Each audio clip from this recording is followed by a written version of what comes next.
प्यारे विद्यार्थियों, मौलिक अधिकारों की इस श्रृंखला में आज हम अन्य अधिकारों का अध्ययन करते हैं। कल हमने समानता का अधिकार और स्वतंत्रता के अधिकार का अध्ययन किया था। इसके बाद आज हम अगला अधिकार शोषण के विरुद्ध अधिकार के बारे में अध्ययन करते हैं। शोषण के विरुद्ध अधिकार भारतीय संविधान के अनुच्छेद 23 और 24 में उल्लेख किया गया है। अनुच्छेद 23 के द्वारा बेगार तथा इसी प्रकार का अन्य जबरदस्ती लिया हुआ श्रम निषिद्ध ठहराया गया है, जिसका उल्लंघन विधि के अनुसार दंडनीय अपराध है। अनुच्छेद 24 में बाल श्रम का निषेध किया गया है। अनुच्छेद 24 में कहा गया है कि 14 वर्ष से कम आयु वाले बालकों को कारखानों, खानों या अन्य जोखिम भरे काम पर नियुक्त नहीं किया जा सकता है।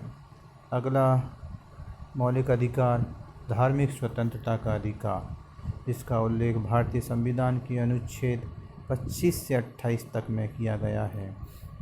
अनुच्छेद 25 में अंतःकरण की स्वतंत्रता प्रदान की गई है, जिसमें कहा गया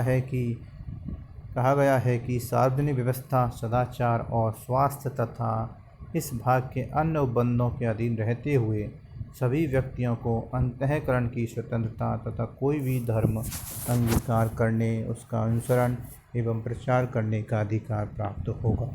सिखों द्वारा कृपान धारण करना और लेकर चलना धार्मिक स्वतंत्रता का अंग माना है। अनुच्छेद 26 धार्मिक मामलों का प्रबंध करने की स्वतंत्रता। अनुच्छेद 26 में प्रत्येक धर्म के अनुयायियों को निम्न अधिकार प्रदान किए गए हैं। नंबर 1, धार्मिक संस्थाओं तथा दान से स्थापित सार्वजनिक सेवा संस्थाओं की स्थापना तथा उनके पोषण का अधिकार। नंबर 2, धर्म संबंधी निजी मामलों का स्वयं प्रबंध करने का अधिकार। नंबर 3, चल और अचल संपत्ति के अर्जन और स्वामित्व का अधिकार। नंबर 4, उक्त संपत्ति का विधि के अनुसार संचालन करने का अधिकार। अनुच्छेद 27 में धार्मिक व्यय के लिए निश्चित धन पर कर की अदायगी से छूट।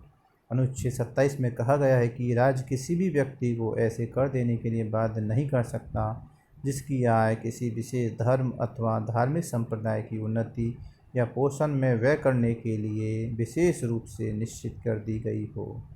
अनुच्छेद 28 राजकीय शिक्षण संस्थाओं में धार्मिक शिक्षा निषेध।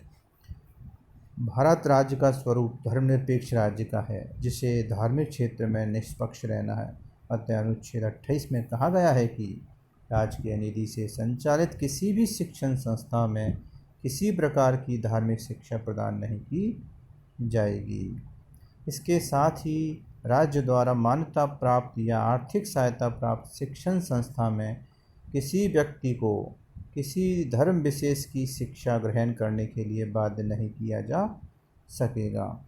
अगला अधिकार संस्कृति और शिक्षा संबंधी अधिकार। इसका उल्लेख भारतीय संविधान के अनुच्छेद 29 और 30 में किया गया है। अनुच्छेद 29 में के अनुसार नागरिकों के प्रत्येक वर्ग को अपनी भाषा, लिपि या संस्कृति सुरक्षित रखने का पूर्ण अधिकार प्राप्त है। यह भी कह दिया गया है कि किसी राजकीय या राजकीय सहायता से संचालित शिक्षण संस्था में प्रवेश के संबंध में मूल वंश, जाति, धर्म और भाषा या इनमें से किसी के आधार पर भेदभाव नहीं किया जाएगा। अनुच्छेद 30 के अनुसार धर्म या भाषा पर आधारित सभी अल्पसंख्यक वर्गों को अपनी रुचि की शैक्षणिक संस्थाओं की स्थापना तथा उनके प्रशासन का अधिकार होगा। यह भी व्यवस्था की गई है कि शिक्षण संस्थाओं को अनुदान देने में राज्य इस आधार पर भेदभाव नहीं करेगा कि वे धर्म या भाषा पर आधारित किसी अल्पसंख्यक वर्ग के अधीन हैं। अब लास्ट और इम्पोर्टेंट मौलिक अधिकार आता है संवैधानिक उपचारों का अधिकार। अनुच्छेद 32। अनुच्छेद 32 को संविधान की आत्मा कहा गया है। अम्बेडकर जी ने इस अधिकार को अर्थात संवैधानिक उपचारों के अधिकार को संविधान का सबसे महत्वपूर्ण अधिकार कहा है तथा इसे संविधान का हृदय तथा आत्मा कहा है। इस अधिकार के तहत अगर नागरिकों के अधिकारों का उल्लंघन होता है तो सर्वोच्च न्यायालय तथा उच्च न्यायालय में जा सकते हैं। इन न्यायालयों के द्वारा व्यवस्थापिका द्वारा निर्मित उन सभी कानूनों और कार्यपालिका के कार्यों को अवैधानिक घोषित कर दिया जाएगा जो अधिकारों के विरुद्ध हो। इसके तहत उच्चतम एवं उच्च न्यायालय 5 प्रकार की रिट जारी कर सकते हैं, जिनमें क्रमशः निम्न प्रकार हैं: बंदी प्रत्यक्षीकरण, परमादेश, प्रतिषेध, उत्प्रेषण और अधिकार रक्षा। नंबर 1, बंदी प्रत्यक्षीकरण। बंदी प्रत्यक्षीकरण द्वारा किसी भी गिरफ्तार व्यक्ति को न्यायालय के सामने प्रस्तुत किए जाने का आदेश जारी किया जाता है। यदि गिरफ्तारी का तरीका या कारण गैरकानूनी या संतोषजनक न हो तो न्यायालय व्यक्ति को छोड़ने का आदेश जारी कर सकता है। नंबर 2, परमादेश। परमादेश का लेख उस समय जारी किया जाता है जब कोई पदाधिकारी अपने सार्वजनिक कर्तव्य का निर्वाह नहीं करता है। इस प्रकार के आज्ञा पत्र के आधार पर पदाधिकारी को उसके कर्तव्य का पालन करने का आदेश जारी किया जाता है। इसके बाद अगला आता है प्रतिषेध या निषेधाज्ञा।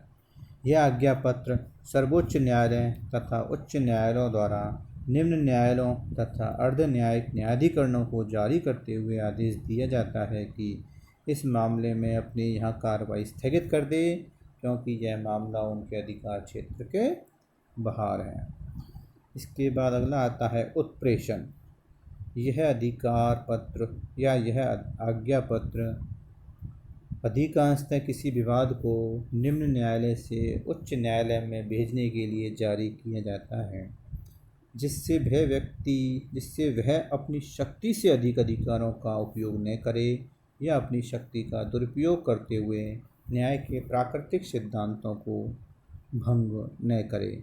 इस आज्ञा पत्र के आधार पर उच्च न्यायालय निम्न न्यायाधीशों से किन्हीं विवादों के संबंध में सूचना प्राप्त कर सकते हैं। इसके बाद अगला आता है अधिकार रक्षा। जब कोई व्यक्ति ऐसे पदाधिकारी के रूप में कार्य करने लगता है जिसके रूप में कार्य करने का उसे वैधानिक रूप से अधिकार प्राप्त नहीं है तो न्यायालय अधिकार रक्षा के आदेश द्वारा उस व्यक्ति से पूछता है कि वह किस आधार पर इस पद पर कार्य कर रहा है, और जब तक वह इस प्रश्न का संतोषजनक उत्तर नहीं देता है वह कार्य नहीं कर सकता है। अतः अनुच्छेद 32 अर्थात संवैधानिक उपचारों के अधिकार को संविधान की आत्मा कहा गया है। यह संविधान का अधिकारों के तहत सबसे महत्वपूर्ण अधिकार है।